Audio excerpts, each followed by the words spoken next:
Diesel gas ధరల పెరుగుదలను నిరసిస్తూ ఒంగోలులో వామపక్ష పార్టీలు చేపట్టిన ఆందోళన ఉద్రిక్తతకు దారితీసింది.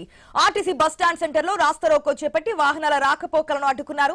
దీంతో పోలీసులకు వామపక్ష పార్టీల నేతల మధ్య తోపులాట జరిగింది. పెంచిన ధరలు తగ్గించాలంటూ కేంద్రానికి వ్యతిరేకంగా పెద్ద ఎత్తున నినాదాలు చేశారు. ఇప్పటికే పెరిగిన నిత్యావసర ధరలతో ప్రజలు ఇబ్బందులు ఎదుర్కొంటున్నారని తెలిపారు. పెరిగిన ధరలను నియంత్రించాలని, ధరలు తగ్గేంత వరకు ఉద్యమాన్ని ఆపబోమని వామపక్ష పార్టీల నాయకులు హెచ్చరించారు. మరింత సమాచారం మా ప్రతినిధి సుధాకర్ అందిస్తారు.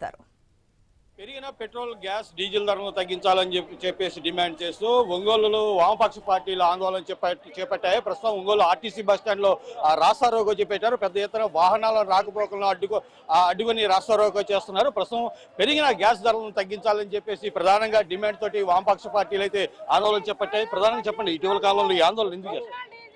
పెట్రోల్, డీజిల్ రేట్లని కేంద్ర ప్రభుత్వం ప్రతిరోజు పెంచుతా ఉంది. యుద్ధం సాగుదూయించి ఇతర విషయాల్ని పరిశీలన చేసుకోకుండా ప్రజలపై పెనుభారాలు మోపడాన్ని వామపక్షాలు తీవ్రంగా వ్యతిరేకిస్తున్నాయి. పెంచకుండా ఉండే మార్గాలు కూడా ఉన్నాయి.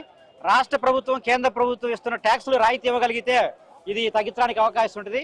అట్లాగే ఏపీలో కేజీ బేసిన్ 50% గ్యాస్ ఇక్కడ వినియోగించడం ద్వారా కూడా తగ్గడానికి అవకాశం ఉంటుంది. తగ్గే మార్గాలు చూడకుండా పెంచడమే ధ్యేయంగా కేంద్ర రాష్ట్ర ప్రభుత్వాలు ప్రజల మీద పెనుమాపడాన్ని వామపక్షాలు తీవ్రంగా వ్యతిరేకిస్తున్నాయి. అందుకే ఈ రాష్ట్ర కార్యక్రమం చేస్తున్నాం. ప్రభుత్వం దిగొచ్చేంత వరకు మా పోరాటాన్ని కొనసాగిస్తామని తెలియజేస్తున్నాం. ఇటీవల కాలంలో పెట్రోల్, డీజిల్, గ్యాస్ ధరలు పెరిగినాయి. 2 సార్లు మాత్రం గ్యాస్ ధరలు కూడా ఎలా చూస్తారు? దీని వల్ల 11 సార్లు పెంచుతూ పోతూ ఉంది కేంద్ర రాష్ట్ర ప్రభుత్వాలు. వాళ్ళకు వస్తున్న పన్నుల్లో నుంచి రాయితీలు ఇవ్వకుండా పక్కనున్న తమిళనాడు రాష్ట్రానికి, మన రాష్ట్రానికి దాదాపు 10 రూపాయలు తేడా వస్తుంది. దీన్ని పరిగణలో తీసుకోవాలి.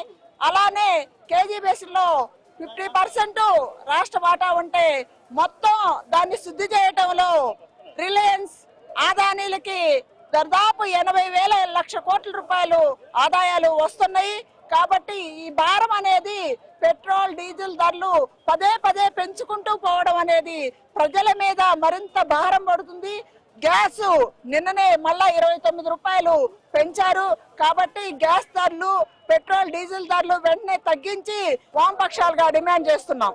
చెప్పండి మేడం, ఇప్పటికే పెట్రోల్ పెరిగిన డీజిల్ ధరతో పాటు గ్యాస్ ధరలు కూడా ప్రజలకు భారం అవుతుంది. ముఖ్యంగా మధ్యతరగతి ప్రజలపై దీని భారం ఎట్లా చూస్తారు? దీన్ని మధ్యతరగతే కాదు, అన్ని రకాల కుటుంబాల్లో ఈరోజు పెట్రోల్ పెరగటినా, గ్యాస్ ధర పెరుగుతున్నా కూడా విపరీతమైన నష్టాలు ఉన్నాయి.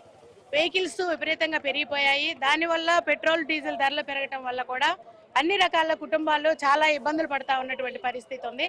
ఈ వంట గ్యాస్ వీటి వల్ల కూడా బయట విపరీతంగా హోటల్స్ లో కూడా ధరలు పెంచి ఇదవుతా ఉన్నారు. దానివల్ల కూలీనాలు చేసుకునేటటువంటి వాళ్ళు, మధ్యతరగతిగా ఉన్నటువంటి వాళ్ళు ఇళ్లలో మానుకొని కర్రీస్ పాయింట్ సెంటర్స్ కూడా వాళ్ళు అలవాటు పడినటువంటి పరిస్థితి ఉంది. పెట్రోల్, డీజిల్, గ్యాస్ ధరలు తగ్గించాలని, అది సాధ్యమయ్యేంత వరకు కూడా మేము ఆందోళన కార్యక్రమం చేపడతామని, దానికి మేము మద్దతు తెలియజేస్తామని తెలియజేస్తాం.